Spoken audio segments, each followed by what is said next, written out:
ये वीडियो और पीडीएफ देने का मेरा दूर दूर तक कोई प्लान नहीं था, लेकिन आप लोगों की स्पेशल डिमांड को ध्यान में रखते हुए अभी मैंने मेरे पूरे 2 दिन दिए और 10 पेज के अंदर अंदर चैप्टर नंबर 1 से लेकर के 19 तक के सारे मॉड्यूल के एमसीक्यूज यानी कि इंटीग्रेटेड केस सिनेरियोस को सम अप कर दिया और ये वीडियो को 50 मिनट के अंदर अंदर बना दिया ताकि आप लोग का जरा भी टाइम वेस्ट ना हो। अब आपको एमसीक्यू नहीं पढ़ने हैं मॉड्यूल में से, खाली ये वीडियो देख के चले जाओगे तो आपका उद्धार हो जाएगा। इधर जिधर जिधर मेरे को लगा ना खाली फाइनल ऑप्शन रेलेवेंट है तो मैंने आपको फाइनल ऑप्शन ही दे दिया है। जिधर जिधर मेरे को लगा कि एमसीक्यूज के ऑप्शंस आपको पता होना चाहिए तो मैंने जस्ट फॉर अंडरस्टैंडिंग करके एमसीक्यू के ऑप्शन भी दे दिए। जिधर जिधर मेरे को लगा कि रॉन्ग आंसर्स का भी पता होना चाहिए तो मैंने रॉन्ग आंसर लिखा, उसको कट मार के फिर राइट आंसर भी लिखा है, यानी कि सारा का सारा आपका 10 पेज में हो गया चैप्टर नंबर 1 से 19। ज्यादा से ज्यादा दोस्तों के साथ शेयर करना ताकि मैं मोटिवेटेड रह पाऊं आप लोगों के लिए। और वीडियो को लाइक करके थम्स अप दो, कमिटमेंट करके जाओ कमेंट में that yes I will definitely score 70+ in CA final audit. अगर सोचोगे ना तो पक्का 70+ लेके आओगे, तो कमिट करके जाओ।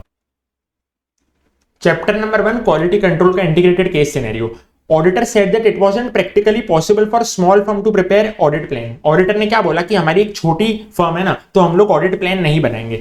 Since no record of audit plan it shows non compliance with SA 220। ऐसा नहीं होता है, भले आपकी फर्म छोटी हो या आपको बड़ी हो, आपकी जो है जिम्मेदारी है कि आप ऑडिट प्लान बनाओ। तो ऐसे 220 का कंप्लायंस इधर नहीं हुआ। ये है हमारा एमसीक्यू नंबर 1। ठीक है, एमसीक्यू नंबर 2, ऑडिटर बोल रहा है कि रोमम है ना कम है, इसीलिए मैं मेरे प्रोफेशनल जजमेंट के हिसाब से कोई रिकॉर्ड मेंटेन नहीं रख रहा हूं। क्यों मेंटेन नहीं रख रहा हूं? क्योंकि रोमम कम है। मैंने बोला ऐसा नहीं होता है। Since auditor has no record of how ROMM arrived at it shows non compliance with SA 220। आपका रोमम कम हो चाहे आपका रोमम ज्यादा हो, आपको रिकॉर्ड तो मेंटेन रखना ही पड़ता है। तो ऑडिटर गलत है, ऐसे 220 कंप्लाई नहीं किया है उसने।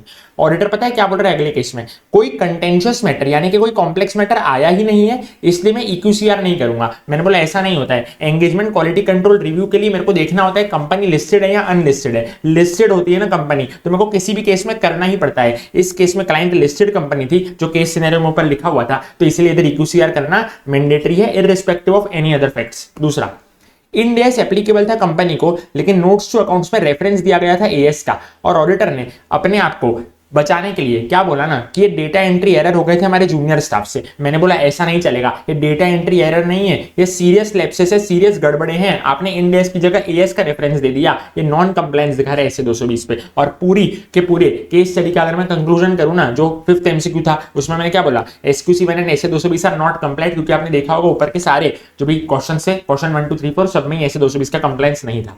चैप्टर नंबर 2 पे आ जाओ फटाफट से।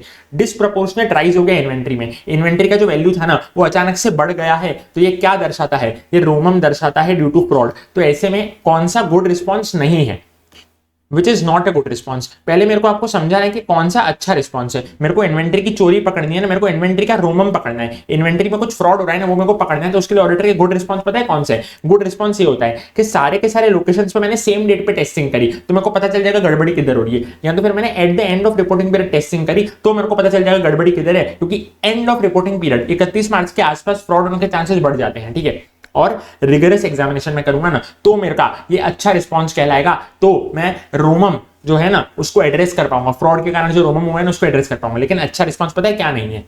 एक तो मैं इन्वेंट्री काउंट सर्टेन लोकेशन पे कर रहा हूं, सारे लोकेशन पे नहीं कर रहा हूं, वो भी प्रायर इंटीमेशन के साथ कर रहा हूं। तो अगर कंपनी को कुछ घपला करना होगा तो कंपनी घपला कर ही देगी ना। तो क्वेश्चन में क्या मांगा था? विच is not a good response. मैंने बता दिया ये गुड रिस्पॉन्स नहीं है कि आप सर्टेन लोकेशन पे कर रहे हो, और वो भी कैसे कर रहे हो आप? प्रायर इंटीमेशन करके। तो ऐसे में तो कंपनी फिक्सिंग कर लेगी। ठीक है, फिर auditor said that there is no ROMM due to fraud related to revenue recognition. तो एक बात को ध्यान रखना, जब भी रेवेन्यू रिकॉग्निशन के कारण कोई रोमम ना मिले ना तो उसको ऑडिटर को क्या करना पड़ेगा? डॉक्यूमेंट करना पड़ेगा। ठीक है, auditor should document the reasons for such conclusion. Auditor को उसके रीजंस को क्या करना पड़ता है? डॉक्यूमेंट करना पड़ता है। जब भी रेवेन्यू रिकॉग्निशन के रिलेटेड रोमम ना मिले तो R for revenue recognition, R for reasons. ठीक है, रीजंस को क्या करना पड़ेगा? डॉक्यूमेंट।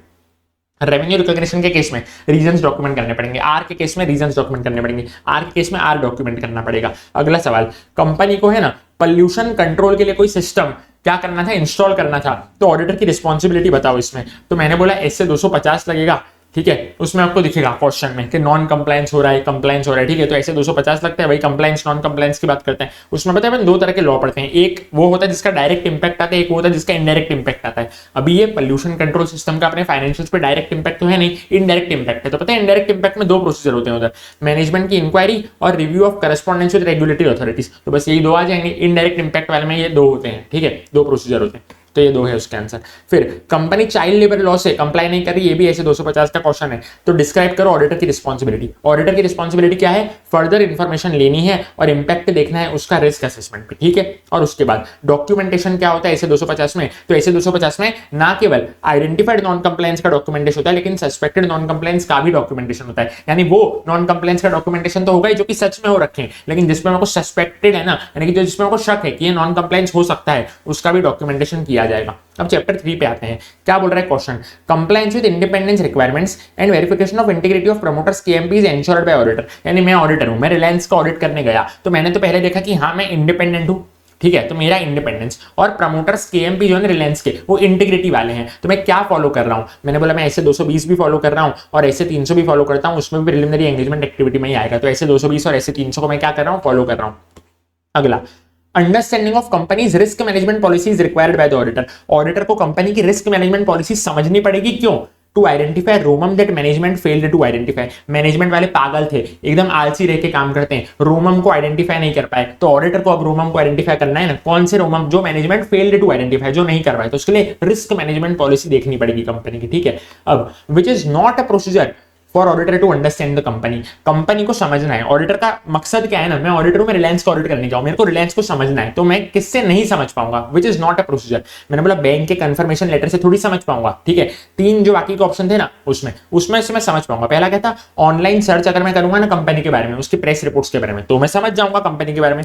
सेबी की रिक्वायरमेंट देखूंगा ना, तो मैं समझ जाऊंगा, क्योंकि अगर मैं रिलायंस का ऑडिट करने जाऊं तो रिलायंस क्या लिस्टेड एंटिटी है, सेबी पे लिस्ट होगी, और अगर मैं उसका देखूंगा ना आईपीओ वगैरह, फ्रेश मनी उसने रेस किया है कि नहीं पब्लिक से, तो भी मैं समझ जाऊंगा, ठीक है। लेकिन किससे नहीं समझूंगा? बैंक के कंफर्मेशन लेटर से तंबूरा समझ पड़ेगी मेरे को। उसके बाद procedures to identify significant audit risk of inventory valuation is part of audit plan. Audit plan जब बनाता है ना ऑडिटर, तो उसमें इन्वेंट्री वैल्यूएशन वाले रिस्क को भी ध्यान में लेता है, ठीक है, बेसिक सी बात है। उसके बाद अगली बात सुन लो बड़े ध्यान से। मटीरियलिटी जो मैं निकालता हूं ना, overall materiality has to be decided by the auditor prior to identification and assessment of ROMM. जो मटीरियलिटी निकलती है वो बाद में नहीं निकलती, वो कब निकलती है? Prior to identification and assessment of ROMM, ठीक है, मैंने बोला हाँ। उसके बाद अगला चैप्टर आ जाता है, चैप्टर नंबर 4। ये देखना बड़े ध्यान से। रेवेन्यू फ्रॉम ऑपरेशन है ना, increase by 40% in this year compare to last year without addition in plant capacity. यानी प्लांट की कैपेसिटी, मशीनरी की कैपेसिटी तो उतनी ही थी, लेकिन सेल्स अचानक से बढ़ गई। तो मैं तो क्या बोलता हूं, इसमें ना ऑडिट रिस्क है कि सेल्स बड़ी नहीं होगी, इन लोगों ने जानबूझ के क्या की होगी? ओवर स्टेट करी होगी, एक्चुअली में तो बड़ी नहीं होगी, ठीक है, पॉइंट नंबर 1। अगला क्वेश्चन, ऑपरेटिंग एक्सपेंस पिछले साल का और ये साल का सेम था, ऐसा पॉसिबल है क्या? पिछले साल भी एग्जैक्ट टू एग्जैक्ट सेम, इस साल भी एग्जैक्ट टू एग्जैक्ट सेम। खर्चे कभी भी 2 साल के सेम नहीं हो सकते। मेरे को तो लगता है क्या ऑडिटर्स के पता है, पिछले साल के फिगर ही उठा के ये वाले बैलेंस शीट में चेप दिए होंगे, सॉरी ये वाले पीएनएल में चेप दिए होंगे। ऑपरेटिंग एक्सपेंस किसका आइटम है? पीएनएल का आइटम है। अब अगला बात, ट्रेड रिसीवेबल का टर्नओवर रेशियो जो है ना वो बढ़ गया।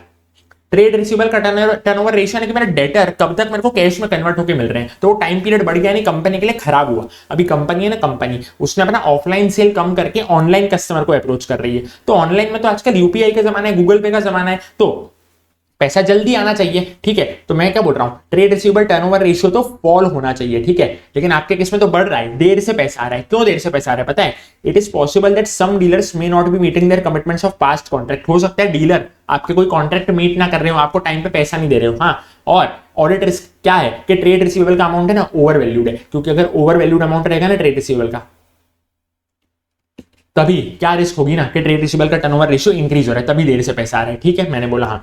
उसके बाद ग्रॉस प्रॉफिट रेशियो है ना 3% से बढ़ गया है। अब मैं आपको सिंपल सा अकाउंट समझाता हूं। ग्रॉस प्रॉफिट का बढ़ना, इसका मतलब कॉस्ट का कम हुआ होगा, इसलिए ग्रॉस प्रॉफिट बढ़ा होगा। तो ऑडिटर्स पता है मेरे को क्या लग रही है, कॉस्ट कम हुआ ही नहीं होगा, कॉस्ट तो ज्यादा होगा, लेकिन कंपनी वालों ने कोई कॉस्ट रिकॉर्ड नहीं किया होगा, कुछ अनरिकॉर्डेड कॉस्ट रह गया होगा, ठीक है। ये मेरे को ऑडिट रिस्क लग रही है क्वेश्चन नंबर 4 में। उसके बाद क्वेश्चन नंबर 5, इन्वेंट्री का टर्नओवर रेशियो भी बढ़ गया है। यानी अभी ट्रेड रिसीवेबल्स टर्नओवर रेशियो बढ़ा था ना, डेटर से पैसे देर से आ रहे थे मेरे को, अभी इन्वेंट्री टर्नओवर रेशियो भी बढ़ गया है, यानी कि इन्वेंट्री से पैसे देर से आ रहे मेरे को। तो उसमें क्या था, ओवर वैल्यूड। इसमें भी क्या रिस्क है, सेम रिस्क है, ओवर वैल्यूड है, ठीक है। इन्वेंट्री का लेवल बढ़ गया होगा, इसीलिए वो इन्वेंट्री क्या होगी ना, गोडाउन में पड़ी होगी, ऑब्सोल्यूट होगी, इसलिए वो कैश जनरेट नहीं कर पा रही है। वही लिखा हुआ है देखो, रेजिंग इन्वेंट्री होल्डिंग लेवल, और रिस्क है कि वो इन्वेंट्री क्या हो गई होगी, ऑब्सोल्यूट हो गई होगी, तो वो गोडाउन में पड़ी होगी, बिक नहीं रही होगी, तो जाहिर सी बात है पैसा तो जल्दी आएगा नहीं, ऐसा।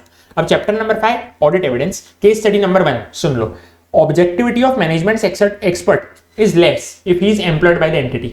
एंटिटी को क्या अपॉइंट करना था, मैनेजमेंट एक्सपर्ट अपॉइंट करना था। तो अगर वो लोग खुद ही जाके अपॉइंट करेंगे तो उस पर भरोसा थोड़ी कर पाएंगे। मैं खुद ही पेपर लिखूंगा और मैं खुद ही बोलूंगा कि तू चेक कर लेना, तो जाहिर सी बात है मैं मेरे दोस्त को बोलूंगा अगर तू चेक कर लेना, तो मेरा दोस्त मेरे को थोड़ी कभी फेल करेगा, वो मेरे को फेल कर ही नहीं सकता। तो वैसे ही अगर एम्प्लॉयड बाय द एंटिटी है ना मैनेजमेंट का एक्सपर्ट, तो उसकी ऑब्जेक्टिविटी घट जाती है। अब which matter is irrelevant for auditor in planning attendance eight physical inventory count. देखो ऑडिटर को है ना इन्वेंट्री काउंट करने जाना है, तो कौन सा मैटर उसके लिए इररिलेवेंट है? ये मैटर उसके लिए इररिलेवेंट है कि 100% इन्वेंट्री कवर की जा रही है या नहीं। भैया 100% इन्वेंट्री कवर हो या 50% इन्वेंट्री कवर हो, ऑडिटर को तो जाके वहां पे ऑब्जर्व करना है ना फिजिकल इन्वेंट्री काउंट, तो इसका कोई लेना देना नहीं है। उसके बाद एक्सटर्नल कंफर्मेशन मेरे को मिलता है ना कभी भी ट्रेड रिसीवेबल से, तो वो रिलायबल नहीं होता है when it is signed by plant manager. क्यों? क्योंकि प्लांट मैनेजर है ना कंपनी के अंदर का बंदा है, तो अंदर का बंदा कभी भी आ गया ना तो चीज रिलायबल नहीं रहेगी। अगर नॉर्मल आता है ना एक्सटर्नल कंफर्मेशन तो वो मेरे लिए रिलायबल रहता है। ठीक है, अगला न्यू ऑडिटर, एक नया ऑडिटर आया है, मान लो सलमान खान, उसको है ना ओपनिंग बैलेंस के लिए प्रोसीजर लगाने हैं। अब वो कौन सा प्रोसीजर फॉलो नहीं करेगा? मैंने बोला वो है ना ये नहीं देखेगा कि प्रीडिसेसर ऑडिटर ने इन्वेंट्री काउंट किया था कि नहीं किया था, यानी उसको शाहरुख खान से कोई लेना देना नहीं है। प्रीडिसेसर ऑडिटर कौन है? शाहरुख खान। तो शाहरुख खान ने इन्वेंट्री काउंट किया था कि नहीं किया था, उसको उससे कोई लेना देना नहीं है। ये चीज इन्वेंट्री काउंट में ही एप्लीकेबल होगी। ये अपनी केस स्टडी 1 थी। अब आओ केस स्टडी 2 पे। देखो एक है मिस्टर ए और एक है उसकी बीवी Mrs A. Mister A company का एमडी है, मिसेस ए कंपनी की ओनर है। ठीक है, इन दोनों ने मिलके है ना कंपनी चालू की है, और ये मिस्टर ए जो है ना ये एक विदेशी भाई के साथ ज्वाइंट वेंचर कर रहा है। क्या लिखा हुआ है? कंपनी ने एक फ्लोट किया हुआ है एसपीवी। एसपीवी मतलब स्पेशल पर्पस व्हीकल। आप ऐसा समझ सकते हो एसपीवी इन लोगों ने एक नया बिजनेस फॉर्म किया है जिसमें एक फॉरेन एंटिटी के साथ ये ज्वाइंट वेंचर पार्टनर बनाया, यानी इन शॉर्ट समझो ना मिस्टर ए और विदेशी कोई बंदा है, उसने दोनों ने मिलकर क्या किया? ज्वाइंट वेंचर किया है। अब मिस्टर ए है ना बहुत गरीब आदमी था, उसको फाइनेंशियल डिफिकल्टी थी, लेकिन उसकी जो वाइफ है ना वो शुगर का मेकअप लगाती थी। तो क्या हुआ ना, उसकी वाइफ बहुत रिच फैमिली से थी, बहुत एक्सपेंसिव लाइफस्टाइल थी। ठीक है, बहुत महंगे महंगे खर्चे कराती थी बेचारे से। अब जो फॉरेन पार्टनर है ना विदेशी पार्टनर, उसको इंडियन लॉ का कोई नॉलेज नहीं था, तो वो बेचारे ने अपनी आंखों को बंद किया और डिपेंड हो गया हमारे लोकल पार्टनर पे, यानी कि मिस्टर ए पे। अब मिस्टर ए की नीयत में खोट थी। ऑडिटर तो है ना वो ऐसा लेके आया जो कि फ्रॉड को अनर्थ कर सकता था, यानी ऑडिटर बहुत स्मार्ट लेके आया जो कि फ्रॉड को बहुत ज्यादा क्या कर सकता था, फ्रॉड को पकड़ सकता था। लेकिन विदेशी भाई क्या करा ना, विदेशी भाई ने अपना एक रिप्रेजेंटेटिव रखा था, और वो रिप्रेजेंटेटिव भारत आया और उसने क्या किया ना, मिस्टर ए के साथ सेटिंग कर दी। अब मिस्टर ए को अगर चोरी करनी हो ना तो पता है वो क्या करता था? मिस्टर ए को चोरी करनी थी, जो जाहिर सी बात है रिप्रेजेंटेटिव तो चोरी करने नहीं देगा, क्योंकि विदेशी आदमी का क्या है वो रिप्रेजेंटेटिव है। मिस्टर ए और विदेशी ये दोनों क्या है ना ज्वाइंट वेंचर में पार्टनर है दोनों। अब रिप्रेजेंटेटिव को लालच देने के लिए मिस्टर ए पता है क्या करता था? मिस्टर ए ने उसको हाउस गिफ्ट कर दिया, मिस्टर ए ने उसको कार गिफ्ट कर दी। ऐसा सब देखने के बाद जो हमारा रिप्रेजेंटेटिव है ना वो लालच में आ गया। ठीक है, डीलिंग्स तो ट्रांसपेरेंट होती नहीं थी। क्यों? क्योंकि मिस्टर ए एक नंबर का लफड़ेबाज था। ठीक है, वो धोखा कर रहा था विदेशी आदमी के साथ, उसके ही रिप्रेजेंटेटिव के साथ मिलके। तो मेथड क्या एडॉप्ट किया मिस्टर ए ने फ्रॉड कमिट करने के लिए? मैंने बोला उसने अनडिस्क्लोज्ड बिजनेस पार्टनर का यूज किया, यानी कि रिप्रेजेंटेटिव का यूज किया है। फंड्स को मिस अप्रोप्रिएट करने के लिए बाहर दुनिया को क्या दिखा रहा था कि मैं असली बिजनेस ट्रांजेक्शन कर रहा हूं। ठीक है, अब मेन फैक्टर क्या था ये पूरे के पूरे केस में जिससे रोमम अराइज हुआ? मैंने बोला मेन फैक्टर ये था कि वो फॉरेन पार्टनर था ना, उसने आंख बंद करके मिस्टर पे भरोसा कर लिया। ठीक है, ये मेन फैक्टर नहीं थे कि एक्सपेंसिव लाइफस्टाइल था ओनर का, या ये लोग एक्सपर्ट ऑडिटर लेके आए थे जो कि फ्रॉड को पकड़ सकता था, या मिस्टर ए गरीब था। ये सारे तो चलो नॉर्मल बात है, लेकिन दिक्कत कहां पे आई ना, जब उसने फॉरेन पार्टनर ने आंख बंद करके भरोसा कर लिया। रेड फ्लैग क्या है पता है ऑडिटर के लिए? ऑडिटर को रेड फ्लैग तभी दिख जाना चाहिए जब अनडिस्क्लोज्ड रिलेटेड पार्टी रिलेशन हो, यानी ये जो रिप्रेजेंटेटिव को कार हाउस दिया जा रहा है ना, तब ये रेड फ्लैग होना चाहिए ऑडिटर के लिए। ऑडिटर को सोचना चाहिए रेड फ्लैग क्या है, मतलब ऑडिटर को सोचना चाहिए कि ऐसा क्यों हो रहा होगा, रिप्रेजेंटेटिव को कार वगैरह क्यों गिफ्ट कर रहा होगा। फ्रॉड रिस्क फैक्टर क्या नहीं है? मैंने बोला नए बिजनेस का बनना फ्रॉड रिस्क फैक्टर थोड़ी है, नया बिजनेस तो हर जगह बनता है। फ्रॉड रिस्क फैक्टर क्या होते हैं ना कि ओनर अपनी बहुत चला रहा है, डोमिनेंट इन्फ्लुएंस है। ठीक है, मिस्टर अपनी चला रहा है, उसकी बीवी की एक्सपेंसिव लाइफस्टाइल है, नेचर ऑफ इंडस्ट्री ऐसा है कि ठीक है चोरी चकारी हो सकती है। ठीक है, ये सब फ्रॉड रिस्क फैक्टर है। लेकिन फ्लोटिंग ऑफ न्यू एसपीवी यानी कि नए बिजनेस की स्थापना होना, ये थोड़ी फ्रॉड रिस्क फैक्टर में आया। अगली बात, अगर तो debtor does not respond to positive confirmation request, auditor should perform alternative audit procedure. Common sense ना, मैंने पॉजिटिव कंफर्मेशन रिक्वेस्ट भेजी मेरे डेटर को, उसने जवाब नहीं दिया तो मैं अल्टरनेटिव प्रोसीजर का इस्तेमाल करूंगा। अब auditor seeks direct communication with external legal council of the company but he refuses to comment. Auditor ने है ना कंपनी के लॉयर को फोन किया, ठीक है, उससे डायरेक्ट कम्युनिकेशन करना चाहिए, लेकिन उसने कोई जवाब नहीं दिया और ऑडिटर को है ना सफिशिएंट एप्रोप्रिएट ऑडिट एविडेंस नहीं मिल रहा है ऑल्टरनेटिव प्रोसीजर लगाने के बावजूद, यानी ऑल्टरनेटिव प्रोसीजर लगाए तो भी ऑडिटर को कोई सफिशिएंट एप्रोप्रिएट ऑडिट एविडेंस नहीं मिला, यानी ऑडिटर को गुस्सा आएगा कि नहीं आएगा। पहले उसने फोन करा लॉयर को, कुछ कमेंट नहीं आया उसका, उसके बाद भी सफिशिएंट एप्रोप्रिएट ऑडिट एविडेंस नहीं मिले ऑल्टरनेटिव प्रोसीजर लगा के, तो ऑडिटर ऐसे केस में ऑडिट ओपिनियन को मॉडिफाई कर देगा। अगली बात, अगर तो मैनेजमेंट ने रिफ्यूज कर दिया ऑडिटर को to send confirmation request, auditor है ना डेटर को कंफर्मेशन रिक्वेस्ट भेजने जा ही रहा था कि आ गया बीच में अपनी बाइक लेके कौन, मैनेजमेंट, तो ऑडिटर पता है क्या करेगा, मैनेजमेंट की नीयत को जांचेगा। Auditor first response should be to inquire reason of management's response and seek its validity and reasonableness, देखेगा कि मैनेजमेंट की जिद कितनी वैलिड है कितनी इनवैलिड है, ठीक है, मैनेजमेंट को ऐसा बीच में नहीं आना चाहिए। अगला, कंपनी और सप्लायर इन दोनों का क्या चल रहा है, कोर्ट कचहरी में केस चल रहा है। अब इसमें से कौन सा प्रोसीजर ऑडिटर नहीं करेगा एज पर ऐसे 501, तो ऐसे 501 में ना 3 प्रोसीजर होते हैं जो कि ऑडिटर करता है। कौन से, inquiry of management, reviewing the minutes of meeting and reviewing legal expense account. तो क्या नहीं करेगा, इंक्वायरी ऑफ सप्लायर नहीं करेगा। सप्लायर कौन, जिसके साथ कंपनी का केस चल रहा है, लिखा हुआ इधर कंपनी और सप्लायर लिटिगेशन में है, मैंने बोला हाँ। चैप्टर नंबर 6 पे आओ, completion and review. Case scenario number 1, auditor है ना, ऑडिटर फाइनेंशियल ईयर 22-23 को ऑडिट कर रहा था। अब जैसे ही साल खत्म हुआ ना, major stock of the company destroy हो गया क्योंकि आग लग गई 27 जून 23 को, साल खत्म होने के बाद आग लगी है, ठीक है, और इसके कारण ऑपरेशंस बैडली अफेक्ट हुए, ऑपरेशंस फिर कहीं और खोले, ठीक है। अब बात समझो, auditor wants management to disclose the impact of fire on financial statements of 22-23 but management refuse. Auditor ने मैनेजमेंट को बोला कि फायर का इंपैक्ट अपन दिखा देते हैं ना सब्सिक्वेंट इवेंट दिखा के, ठीक है, क्योंकि कब हुआ है ये, बैलेंस शीट डेट के बाद हुआ है, लेकिन मैनेजमेंट ने बोला नहीं नहीं छोड़ना ऑडिटर, नहीं दिखाना, ठीक है, मैनेजमेंट ने क्या बोला, छोड़ना नहीं दिखाना। तो ऑडिटर को आया गुस्सा और उसने ऑडिट रिपोर्ट इशू कर दी 15 जुलाई 23 को, ये मॉडिफाइड ऑडिट रिपोर्ट उसने इशू करी। मॉडिफाइड ऑडिट रिपोर्ट इशू क्यों करी पता चला आपको, ऑडिटर चाहता था कि अपन फायर का इंपैक्ट दिखाएं, लेकिन मैनेजमेंट ने बोला नहीं दिखाना। उसके बाद मैनेजमेंट को अपने कर्मा हिट हुए, ठीक है, और क्या हुआ पता है, वो कंपनी जो थी ना उसने क्रेडिटर के अगेंस्ट अपना केस हार गई 18 जुलाई 23 को, यानी जैसे ही रिपोर्ट आई ना 15 जुलाई 23 को, उसके 3 दिन के बाद 18 जुलाई 23 को कंपनी कोर्ट केस हार गई और 2 करोड़ रुपए का उनको क्या लग गया, जुर्माना लग गया। तो उनके पास कर्मा हिटबैक हुआ। इन लोगों ने ऑडिटर को ठुकराया ना कि भैया फायर वाला केस नहीं दिखाने देंगे, तो कर्मा आया इनके पास 2 करोड़ का, इन लोग को नुकसान हो गया। अब क्या हुआ ना, देखो मैनेजमेंट फिर मान गई, मैनेजमेंट रोने लगी, ठीक है, मैनेजमेंट को जो कर्मा हिट हुआ ना तो रोने लगी, और मैनेजमेंट ने क्या बोला पता है, एक काम करो नई फाइनेंशियल स्टेटमेंट्स बनाओ, उसमें फायर का इंपैक्ट भी ले लेना पुरानी वाली, ये लॉसूट का भी इंपैक्ट ले लेना, यानी मैनेजमेंट सुधर गई। और पता है क्या बोलती है, नए फाइनेंशियल स्टेटमेंट्स कब बने, 25 जुलाई 23 को बने, तो पुरानी वाली ऑडिट रिपोर्ट कैंसिल हो गई और अब न्यू रिपोर्ट आएगी। सर वाई न्यू रिपोर्ट, तो मैंने बोला नए फाइनेंशियल्स हुए ना तो नई रिपोर्ट आएगी। अब नए फाइनेंशियल्स कब हुए मालूम है, 25 जुलाई 23 को, तो आप बताओ नई रिपोर्ट कब आएगी, जाहिर सी बात है 25 जुलाई के पहले थोड़ी आएगी, उसके बाद ही आएगी ना, क्योंकि नए फाइनेंशियल्स कब हुए हैं 25 जुलाई 23 को। तो एप्रोप्रिएट डेट ऑफ साइनिंग क्या होगी न्यू ऑडिट रिपोर्ट की, ऑन और आफ्टर 25 जुलाई 23, ठीक है।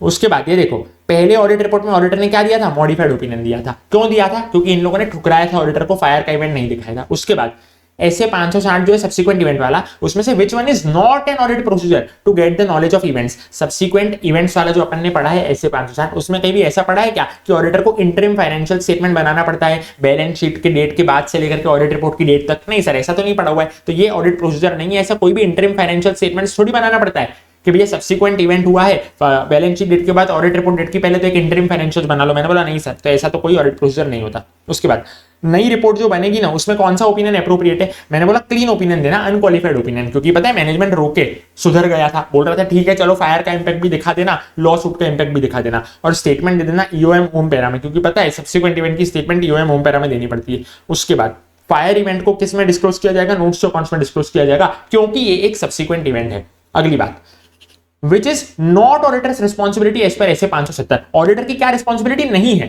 तो मैंने बोला ऑडिटर की ये रिस्पॉन्सिबिलिटी नहीं है कि वो आपको 100% गारंटी करे कि गोइंग कंसर्न आपका चालू ही रहेगा, ऑडिटर है वो, भगवान नहीं है। उसके बाद ऐसे 570 के ऑडिटिंग प्रोसीजर्स कौन से हैं, देखो ये तो बहुत आसान है। पहला, ऑडिटर है ना रिक्वेस्ट करेगा मैनेजमेंट को कि हे मैनेजमेंट तू प्लीज तेरा गोइंग कंसर्न असेसमेंट कर ले, देख ले कि तू गोइंग कंसर्न में आती है या गोइंग कंसर्न को तेरे खतरा है। दूसरा, इवेल्युएट करेगा मैनेजमेंट के प्लान्स ऑफ फ्यूचर एक्शन, देखेगा कि मैनेजमेंट का क्या प्लान है फ्यूचर में एक्शन करने का, यानी फ्यूचर में अपने गोइंग कंसर्न को संभाल के रखने का, गोइंग कंसर्न को टैकल करने का क्या प्लान है उसके पास, क्या फ्यूचर एक्शन है जिससे उसके गोइंग कंसर्न को आगे खतरा ना आए। एनालाइज करूंगा मैं cash flow forecast of company, in short मैं कंपनी का कैश फ्लो स्टेटमेंट चेक करूंगा, एडिशनल फैक्ट्स को भी मैं कंसीडर करूंगा, और मैनेजमेंट वालों से रिप्रेजेंटेशन भी लूंगा, रिटर्न रिप्रेजेंटेशन उनके फ्यूचर प्लान्स के बारे में। ठीक है, ये सारे ऑडिट प्रोसीजर है, बेसिक सी बात। अगली बात, use of going concern basis तो एप्रोप्रिएट है, लेकिन मटेरियल अनसर्टेनिटी आ रही है फ्यूचर प्रोस्पेक्ट्स को लेकर के, ठीक है। Management made disclosure with respect to material uncertainty, तो मैनेजमेंट ने क्या किया है ना, डिस्क्लोजर दे दिया है इस मटेरियल अनसर्टेनिटी का, which opinion is to be given. तो मैंने बोला अनमोडिफाइड ओपिनियन दे देना और सेपरेट सेक्शन बता देना अपने ऑडिट रिपोर्ट में, material uncertainty with respect to going concern, इस हेडिंग से सेपरेट सेक्शन बता देना। पेज नंबर 7.9 आपके आईसीए मॉड्यूल का, उसमें एंड में एक चार्ट दिया हुआ है, वो प्लीज चार्ट पढ़ के जाना, उसमें ये वाली चीज आपको क्या हो जाएगी, कवर हो जाएगी। क्वेश्चन नंबर 3, ठीक है, ये क्वेश्चन नंबर 3 आपका कवर हो जाएगा अच्छी तरीके से, खाली वो चार्ट ही पढ़ के जाना, उसके पीछे एक्सप्लेनेशन है वो सब मत पढ़ना। अब management is under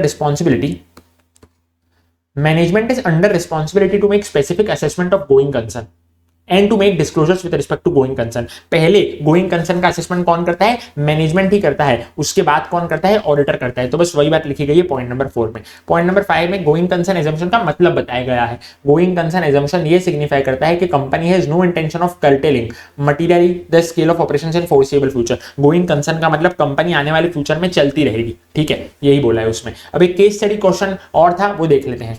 Which is not a financial event casting significant doubt on going concern। मैंने बोला opening of new hotel by competitor, ये जो है ना, ये खतरा तो है, ये सिग्निफिकेंट डाउट तो कास्ट कर रहा है कि मेरा कोई कॉम्पिटिटर आ गया इंडस्ट्री में, लेकिन ये फाइनेंशियल इवेंट नहीं है। कॉम्पिटिटर का आने से फाइनेंशियल का क्या लेना देना, तो ये ऑपरेटिंग इंडिकेटर होता है, ठीक है, पहला बात। दूसरा, mitigating measure as management is unable to pay lease rent, मैं भाड़ा पे नहीं कर पा रहा हूं, ठीक है, तो मिटिगेटिंग क्या होगा ना, मान लो मैं किसी घर में रह रहा हूं और मैं मकान मालिक को भाड़ा पे नहीं कर पा रहा हूं, तो मैं मकान मालिक के पास जाऊंगा और पूरे के पूरे एग्रीमेंट को रीस्ट्रक्चर करवाऊंगा और नेगोशिएट कराऊंगा डिफरमेंट के लिए और रिलीफ के लिए। मैं बोलूंगा प्लीज थोड़ा रिलीफ दो, अगले महीने डबल भाड़ा ले लेना, ठीक है, वही बात है। Which is not a responsibility of auditor with respect to communicating events casting significant doubt on going concern.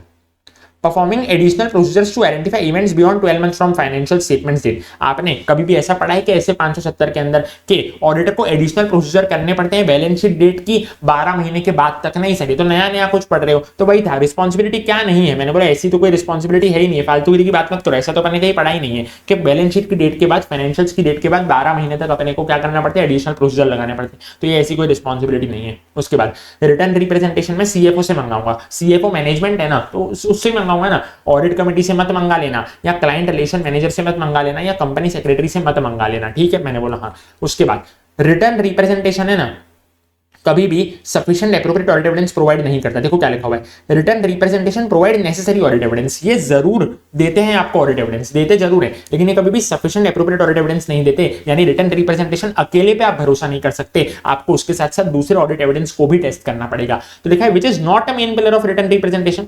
तो ये झूठ है इस बारे में कि रिटर्न रिप्रेजेंटेशन प्रोवाइड करता है sufficient appropriate audit evidence. Question क्या था, झूठ बोलो, क्वेश्चन था क्या झूठा है, तो मैंने बोला झूठा बात ये है कि रिटर्न रिप्रेजेंटेशन आपको साइन देते हैं, सफिशिएंट एप्रोप्रिएट ऑडिट एविडेंस देते हैं। मैंने बोला कभी भी रिटर्न रिप्रेजेंटेशन अकेले आपको सफिशिएंट एप्रोप्रिएट ऑडिट एविडेंस दे ही नहीं सकते। Chapter number 7 reporting. Company agricultural product बेच रही है जिसपे जीएसटी तो लगता नहीं है एग्रीकल्चर प्रोडक्ट पे। अब 80% रेवेन्यू तो कैश सेल से ही आ रहा है, क्योंकि एग्री प्रोडक्ट में ऐसा ही सब चलता है, कैश से ही आता है 80% रेवेन्यू। कोई सिस्टम नहीं है, इंटरनल कंट्रोल नहीं है एक्यूरेसी ऑफ कैश सेल को चेक करने के लिए। So auditor is unable to verify such revenue. तो ऑडिटर तो वेरिफिकेशन भी नहीं कर पाया, कुछ बिल भी नहीं थे उसके पास, ठीक है, तो बिल नहीं थे यानी सफिशिएंट एप्रोप्रिएट ऑडिट एविडेंस नहीं था। तो कौन सा टाइप ऑफ ओपिनियन आएगा, मैंने बोला इस केस में सफिशिएंट एप्रोप्रिएट ऑडिट एविडेंस नहीं था। लेकिन है ना, बात मटेरियल की, बात परवेजिव थी। क्यों?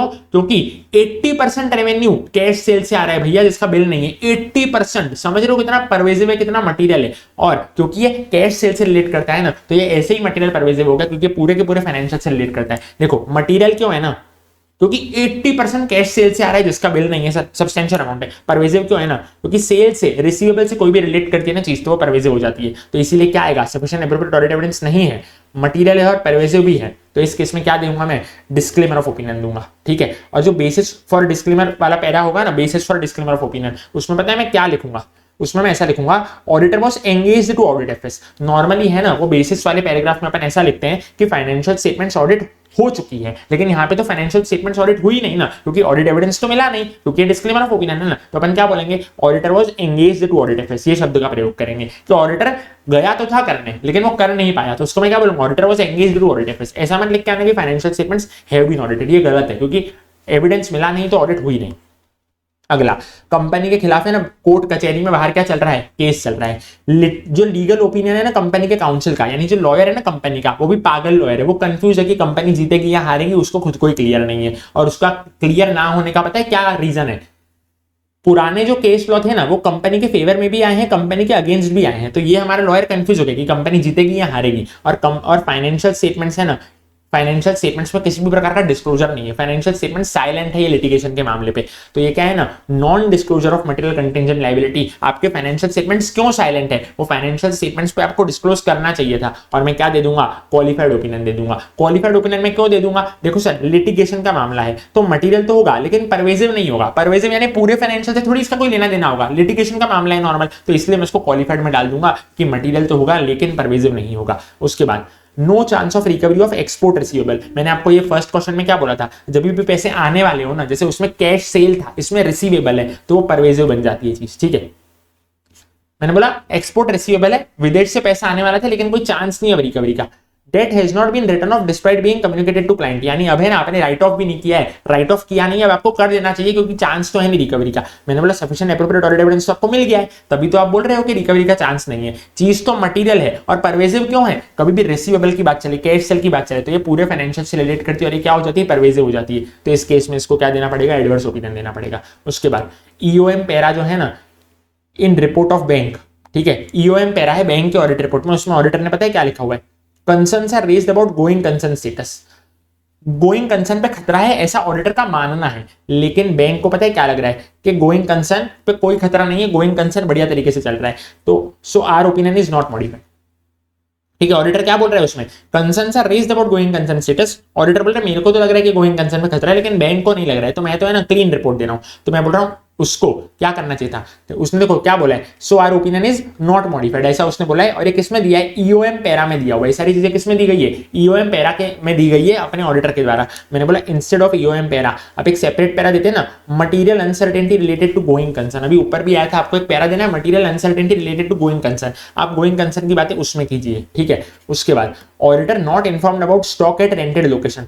कंपनी थी मेन रोड पे और उसका कोई स्टॉक था पीछे, जैसे गड़ा इलेक्ट्रॉनिक्स है मेन रोड पे, उसका गोडाउन पीछे है, ठीक है, मान लो रेंट पे ले रखा है उसका गोडाउन। अब कंपनी को बताया नहीं कि उस गोडाउन में स्टॉक पड़ा हुआ है या ऐसा कुछ गोडाउन है, कंपनी को बताया नहीं, ठीक है, मतलब कंपनी ने ऑडिटर को बताया नहीं। Auditor not informed about stock at rented location, गड़ा इलेक्ट्रॉनिक्स का जो भाड़े पे गोडाउन ले रखा है ना उसमें स्टॉक है, ऐसा ऑडिटर को बताया नहीं। तब auditor couldn't attend physical inventory counting, तो ऑडिटर को भी सपना थोड़ी आएगा, वो नहीं गया फिजिकल इन्वेंटरी काउंट करने, और ऑल्टरनेटिव प्रोसीजर्स भी वो परफॉर्म नहीं कर पाया, यानी कि सफिशिएंट एप्रोप्रिएट ऑडिट एविडेंस उसको नहीं मिला। अब ये बात मटीरियल तो है लेकिन अगेन परवेजिव नहीं है। अब नॉर्मल स्टॉक की बात है ना, तो ये परवेजिव थोड़ी हुई, तो मैं क्वालिफाइड ओपिनियन दे दूंगा। परवेजिव कब होती, अगर कैश सेल की बात, कुछ रिसीवेबल की बात होती तो वो परवेजिव होती। अगला चैप्टर नंबर 8 क्या लिखा हुआ है ना, extract of abridged financial statements of mutual fund scheme and its description is given in question.